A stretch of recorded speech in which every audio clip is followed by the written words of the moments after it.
உங்கள் கற்பனை கண்களால் அந்த காட்சியை சற்று நினைத்துப் பாருங்கள்.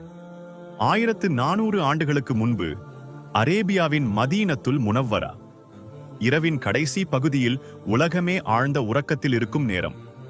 வானத்தில் எண்ணற்ற நட்சத்திரங்கள் மின்னிக் கொண்டிருக்கின்றன.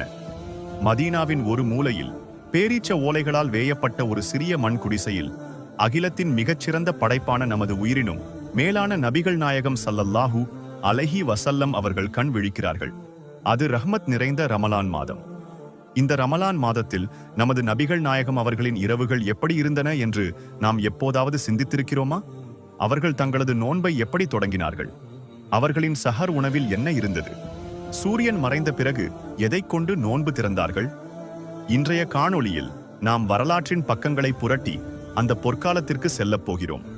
சுன்னத்தின் அழகிய நிறத்தால் நமது வாழ்க்கையை வண்ணமயமாக்கும் இறைத்தூதர் அவர்களின் சஹர் மற்றும் இஃப்தார் ரகசியங்களை அறியப் போகிறோம்.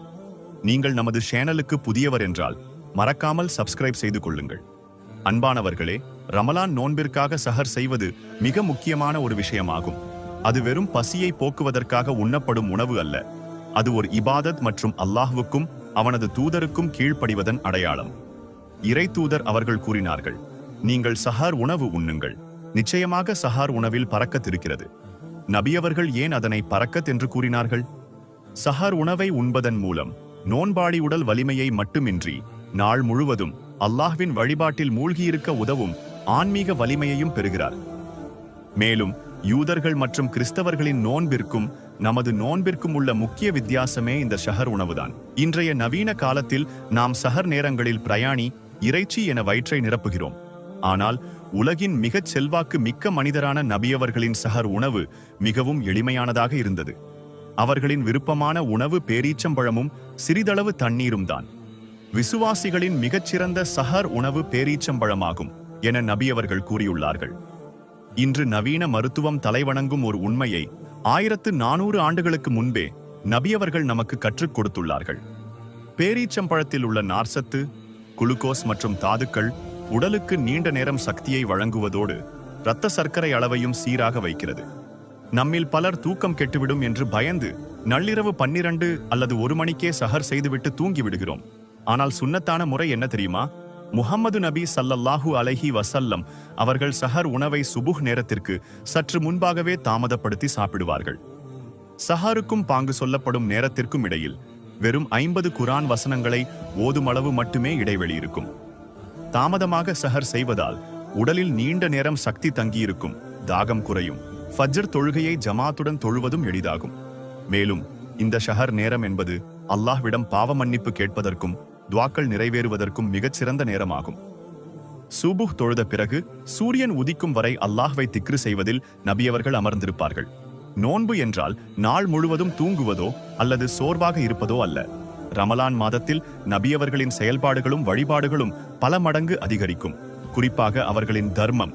ரமலான் வந்துவிட்டால் ஜிப்ரீல் அலைஹிஸ்ஸலாம் அவர்களை சந்திக்கும் போது முஹம்மது நபி ஸல்லல்லாஹு அலைஹி வஸல்லம் அவர்கள் வீசும் புயல் காற்றை விட வேகமாக வாரி வழங்கும் வள்ளலாக மாறிவிடுவார்கள்.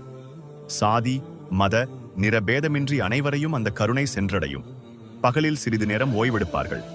நோன்பு என்பது பசியோடு இருப்பது மட்டுமல்ல, தீய வார்த்தைகள், புறம் பேசுதல் மற்றும் பாவமான செயல்களில் இருந்து விலகி இருப்பதே உண்மையான நோன்பு என்பதை உறுதியாக கடைபிடித்தார்கள்.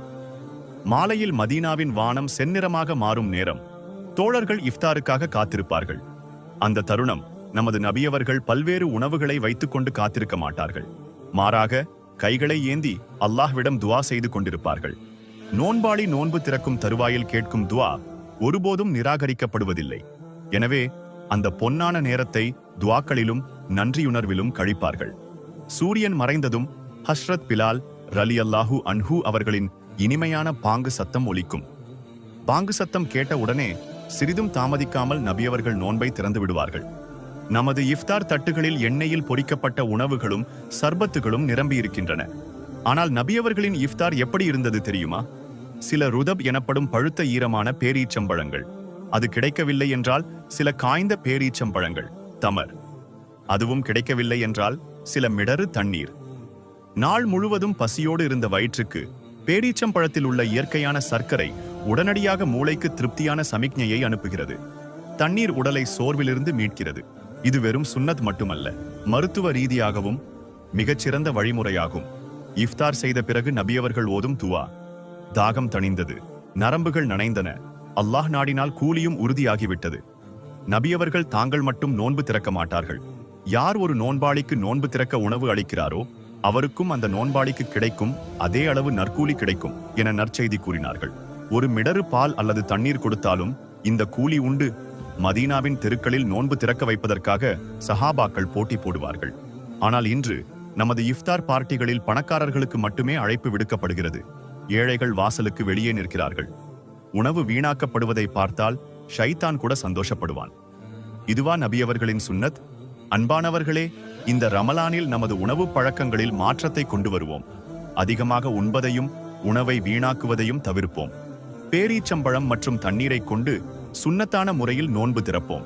நமது உணவை அக்கம் பக்கத்தில் இருக்கும் ஏழைகள் மற்றும் அனாதைகளுடன் பகிர்ந்து கொள்வோம். அல்லாஹ் சுபஹானஹு வதஆலா நமது நபிகள் நாயகம் ஸல்லல்லாஹு அலைஹி வஸல்லம் அவர்கள் கற்றுத்தந்த அழகிய வழிமுறையில் சஹர் மற்றும் இஃப்தார் செய்யும் பாக்கியத்தை நம் அனைவருக்கும் தந்தருள்வானாக. ஆமீன்.